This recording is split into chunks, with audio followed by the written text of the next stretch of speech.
Yo, what's up everybody? Hassan Minhaj here. We're about to dive deep into some serious geopolitical drama. We're talking about the Middle East, a region where things get complicated real quick. And who better to guide us through this maze than Noam Chomsky? The OG dissident himself. Chomsky's book, Fateful Triangle, is like the ultimate cheat sheet for understanding the messy relationship between the United States, Israel, and Palestine. This ain't your grandpa's history lesson. Chomsky keeps it real, exposing the power dynamics and hidden agendas that shape this conflict.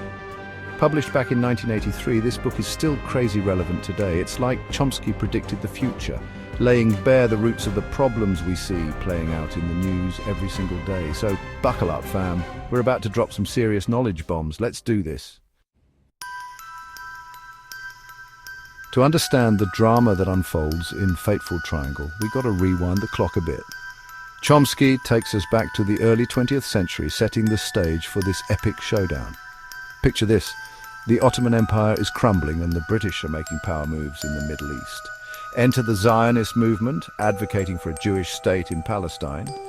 Meanwhile, the Palestinians, the people already living there, are like, hold up, what about us? Fast forward to 1948, Israel declares independence, and boom, the first Arab-Israeli war erupts. The United States jumps in, siding with Israel, and this, my friends, is where the fateful triangle really takes shape. Chomsky argues that this historical context is crucial. You can't understand the present without acknowledging the past, and trust me, things get messy real quick. Now let's talk about the big guy in the room, the United States of America. The US has long been a dominant force in global politics, and its influence in the Middle East is no exception. Chomsky doesn't hold back, calling out US foreign policy in the Middle East as a major driver of instability. He points to numerous instances where American intervention has led to chaos and suffering for the local populations. He argues that the United States has consistently prioritized its own interests in the region, often at the expense of peace and justice. This self-serving approach has only exacerbated tensions and prolonged conflicts. Think oil, strategic alliances, and maintaining their global superpower status. These are the pillars of US policy in the Middle East, and they often come at a high cost for the people living there. According to Chomsky, America's unwavering support for Israel, no matter what, has fueled the conflict, making a peaceful resolution seem impossible. This alliance has been a cornerstone of US policy, often overshadowing other critical issues. He argues that the United States turns a blind eye to Israel's occupation of Palestinian territories and human rights violations. This selective vision undermines America's credibility as a champion of human rights. And let's be real, the United States has a history of meddling in the Middle East, toppling governments and propping up dictators, all in the name of national security. These actions have often led to long-term instability and resentment. Chomsky calls them out on their hypocrisy, exposing the gap between their words and actions. He highlights the contradictions in US policy, where the rhetoric of democracy and freedom often clashes with the reality on the ground. Let's break down this special relationship between the United States and Israel. This bond is often described as unbreakable, rooted in shared values and mutual interests. But is it really just about democracy and common ideals? Chomsky argues that it's not just about shared values or democracy, as we're often told. He suggests that the relationship is far more complex and strategic. It's way more strategic than that. The United States sees Israel as a crucial ally in a region that's often unstable and unpredictable. Israel has always been seen as a key ally for the United States in a volatile region. This partnership includes joint military exercises, intelligence sharing, and advanced technological cooperation. They're like America's wingman in the Middle East, providing intelligence, military cooperation, and a foothold in the region. This collaboration has been pivotal in various military and strategic operations. This unwavering support has given Israel a sense of impunity, allowing them to continue expanding settlements in the West Bank and imposing a blockade on Gaza. These actions have been widely criticized but continue unabated. Chomsky argues that the United States has consistently shielded Israel from international pressure and accountability. This protection extends to vetoing resolutions at the United Nations and providing diplomatic cover. But here's the thing, this special relationship comes at a cost. The unwavering support for Israel has sparked significant controversy and debate within the international community. It fuels anti-American sentiment in the Arab world and undermines any chance for a just and lasting peace between Israel and Palestine. The complexities of this relationship continue to shape the geopolitical landscape of the Middle East. Section 5. Life under occupation. The Palestinian story. Now let's talk about the people at the heart of this conflict, the Palestinians. Chomsky wants to make sure their voices are heard, highlighting the human cost of this decades-long struggle. Imagine living under military occupation for over 50 years. That's the reality for millions of Palestinians in the West Bank and Gaza. They face daily restrictions on their movement, access to resources, and basic freedoms. Chomsky documents the displacement, dispossession, and violence faced by Palestinians. He argues that their plight is a direct result of Israeli policies and the U.S. quote, complicity in those policies. He challenges us to see the humanity of the Palestinian people, to understand their aspirations for a free and independent state.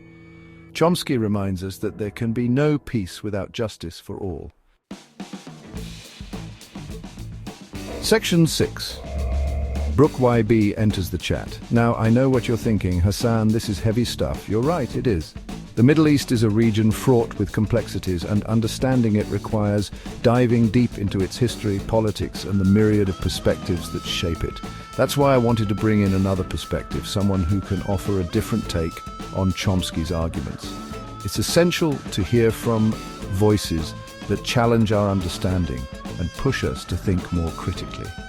Enter Brooke YB, a writer and commentator known for his nuanced views on the Middle East. Brooke YB has spent years studying the region, and his insights are invaluable for anyone looking to grasp the intricacies of Middle Eastern geopolitics. While he agrees with some of Chomsky's critiques, he also challenges some of his assumptions. This is where the conversation gets really interesting. Brooke YB argues that Chomsky's focus on US imperialism simplifies a complex reality. He believes that to truly understand the Middle East, one must consider a broader range of factors.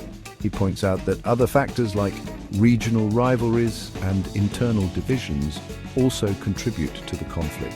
These elements are often overlooked but are crucial for a comprehensive understanding. He also questions Chomsky's portrayal of Israel as a monolithic entity, arguing that there are diverse voices and opinions within Israeli society. This diversity is often ignored in mainstream narratives. Brooke YB encourages us to move beyond simplistic narratives and engage with the complexities of this issue. By doing so, we can foster a more nuanced and informed discussion about the Middle East.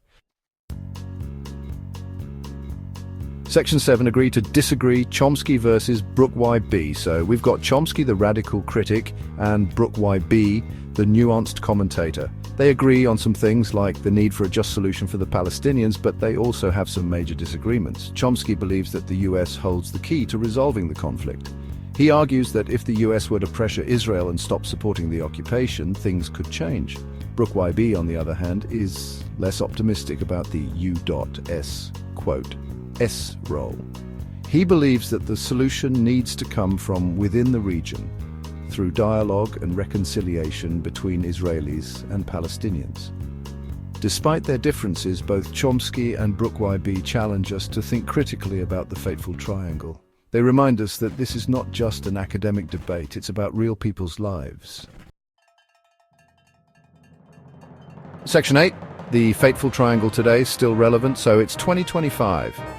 The world has changed a lot since Chomsky first published Fateful Triangle back in the 80s. But here's the crazy thing. His analysis is still scarily accurate. The Israeli-Palestinian conflict remains unresolved with no end in sight. The US is still deeply entangled in the region, and its foreign policy continues to be a subject of intense debate.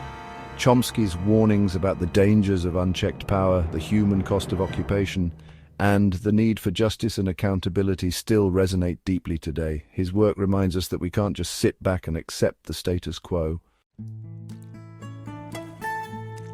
Section 9, Hassan's 2 cents. Look, I'm not going to pretend to have all the answers. This conflict is complicated and there are no easy solutions. But what I do know is this: we can't ignore it. Chomsky's Fateful Triangle is a wake-up call.